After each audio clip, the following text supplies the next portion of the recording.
here.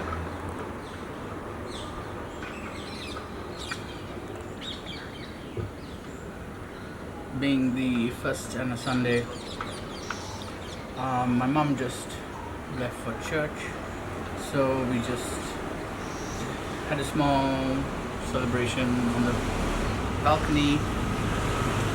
And since I'm usually quite busy too, I don't take as much time as I should to appreciate the collection in its entirety. So right here is, you can see the best pieces in my collection. So those of you would mostly be familiar with my channel, but I think as this 2017 recap, I'll just give you a quick walkthrough of these pieces, and at least the kind of some details about them, which I've probably shared in the past. So when I first started out, I think it would have been around the time I was going to university. There were two decent watches that my parents got me as birthday gifts. They were both Tissots. I still have them. So I wore the second Tissot, I believe, throughout my undergrad years. And eventually I ended up with this as a gift from my mom, which is I would say the first proper mechanical watch.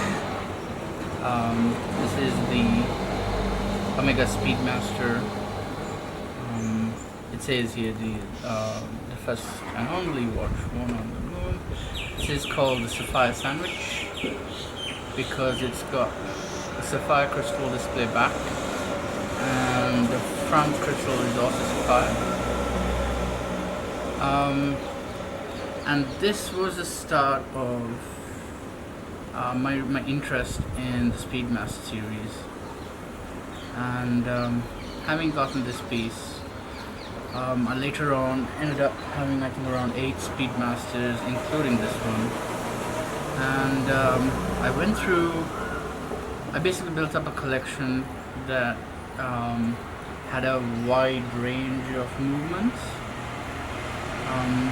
including a caliber 321. And there was also an X33, which is probably the very first and the only quartz watch that I personally bought. And so that I had that collection for quite a while through my university years, just learning and appreciating all the Omega pieces. The pieces with the acrylic Hesalite crystals are really gorgeous. And sometime down the road I probably might end up going back to collecting vintage Speedies, because it's a passion that I certainly haven't let go of. It's just that I've been looking at other things since then. So that's this watch. And then after the whole phase with Speedies, yeah, I would call it a phase. It's basically how you grow from one thing to another. I want to take a look at Rolexes and see if there was anything substantial to them beyond the hype and all that. So I ended up, at the time it was a good decision as well, because I was living in Europe. I had a good range of contacts from forums and people I dealt with. I had a decent reputation, so collectors would just deposit cash in my account.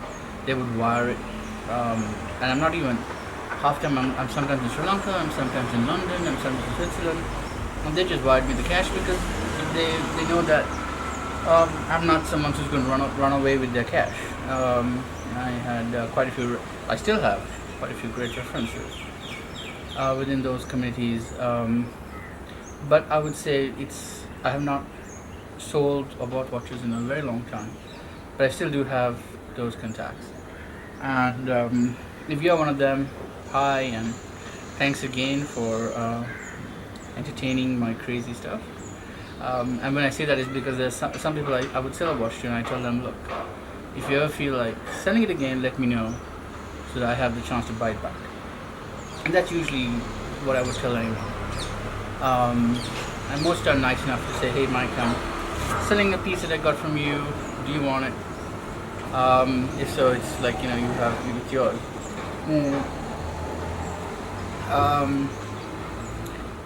So from that point onwards, I went on to collecting Rolexes.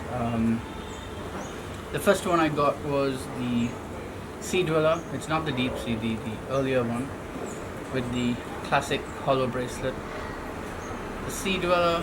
Then I got the older GMT, also with the hollow bracelet. Then I was in a bit of like a mod phase. I bought a Daytona bracelet, and I had that fitted to the GMT because I found the older bracelets by Rolex, they're so hollow and they had that very cheap feeling stamped steel clasp that the watches, the head would flop about because the bracelets aren't heavy. And for a while that Daytona bracelet, which is the same kind of milled CNC style on the older GMT head, was a fantastic combo because the whole watch was different. It was balanced on the wrist. That was really, it was the Coke, so it was the black and red bezel. And I had those two. Then I bought the Datejust, the one in rose gold and stainless steel two-tone.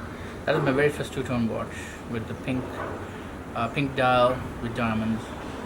And that's the longest I've had a watch. I think that's about I've had that for 5 years.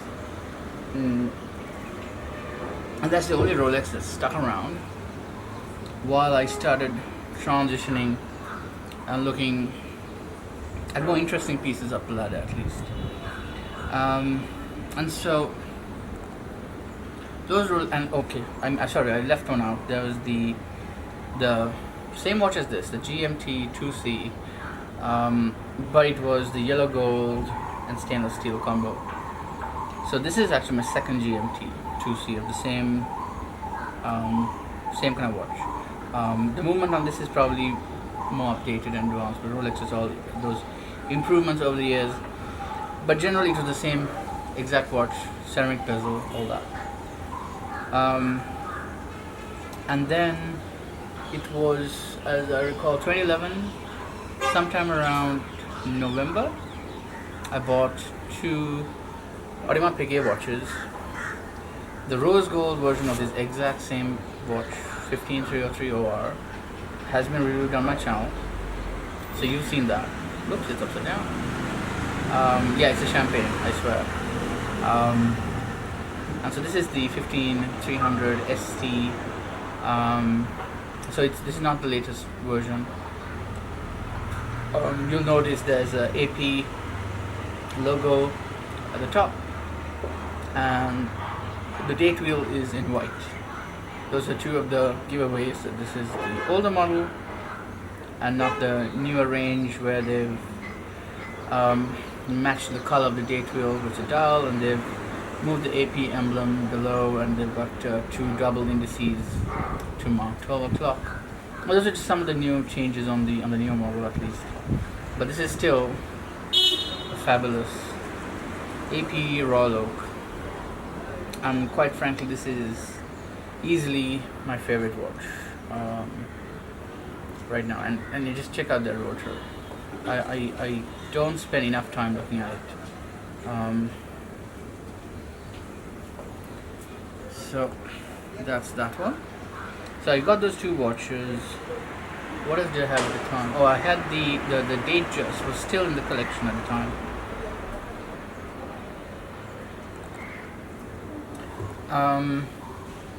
And it was at that time that I was also keen on getting my first Patek. I was reaching 30 years old, which was a milestone. In terms of milestone, in terms of just being, you're reaching 30. It's that benchmark. So I wanted a Patek by the time I was 30, and that was my goal.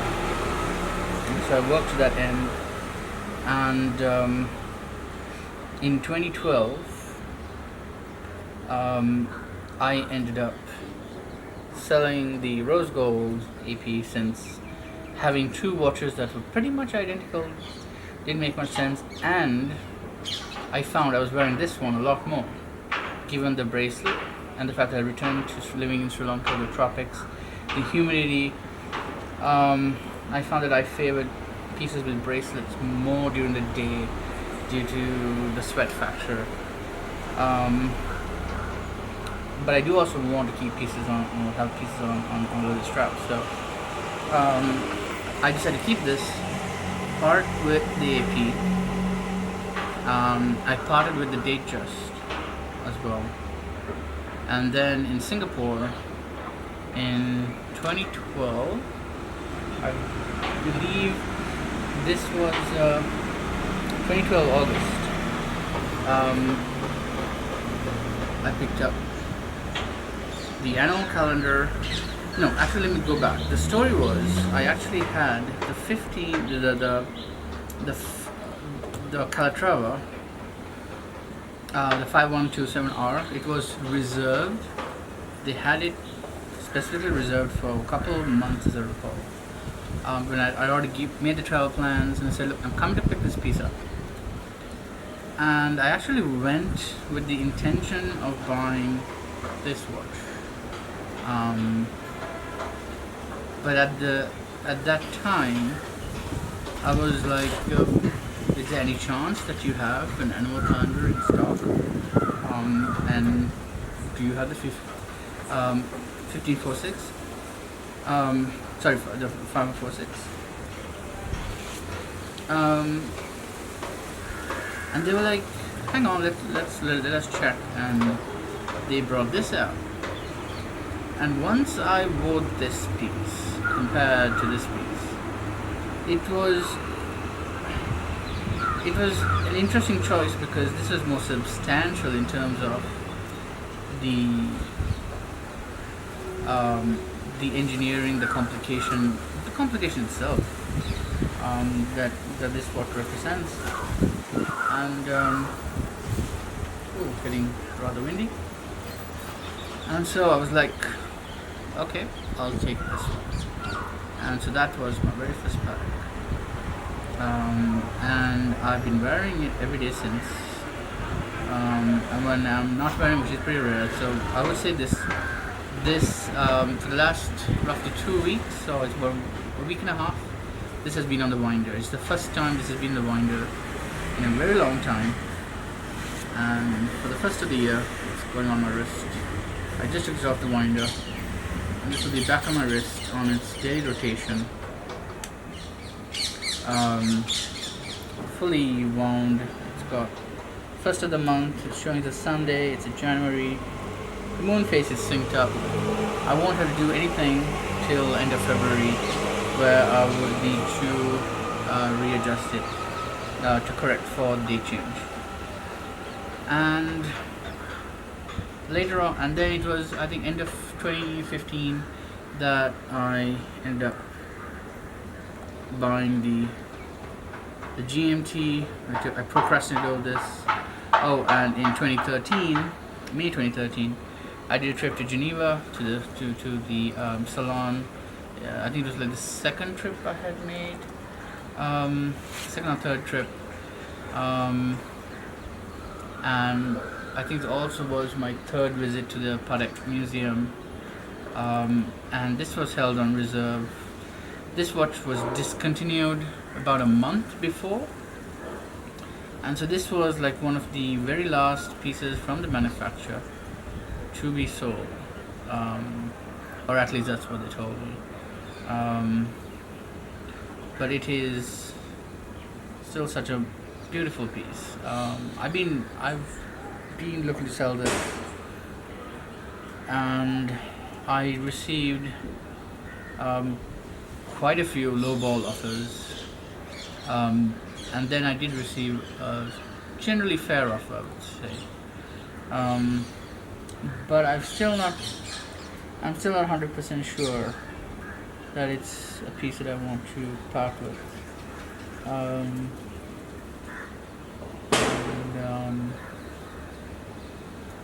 Yeah, because now I again wore this now a couple times this week.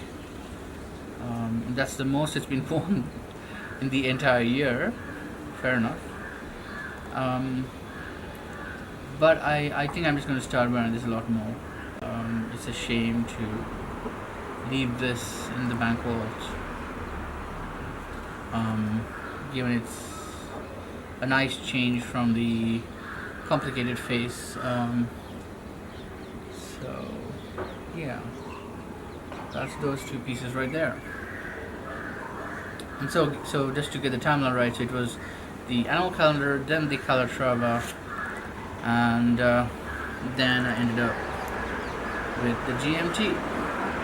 And since then, the collection has stayed the same. If you want to see these pieces again in detail, I suggest you take a look at the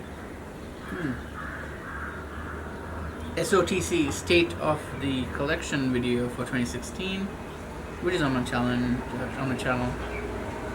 And click somewhere here. If I don't do the overlays, the links will be in the text below. So that's just a very quick recap. And then also I think I've mentioned and shown this wonderful travel case for my watches. So I keep a few in this, and I've got quite a few other boxes, which I've again shown in the 2016 SOTC video. And it's starting to get a bit humid out here, so I think it's time to wrap up this video. And again, wishing you all the best for the new year, and looking forward to the future videos I'm going to make in the coming months. Thank you. Bye bye.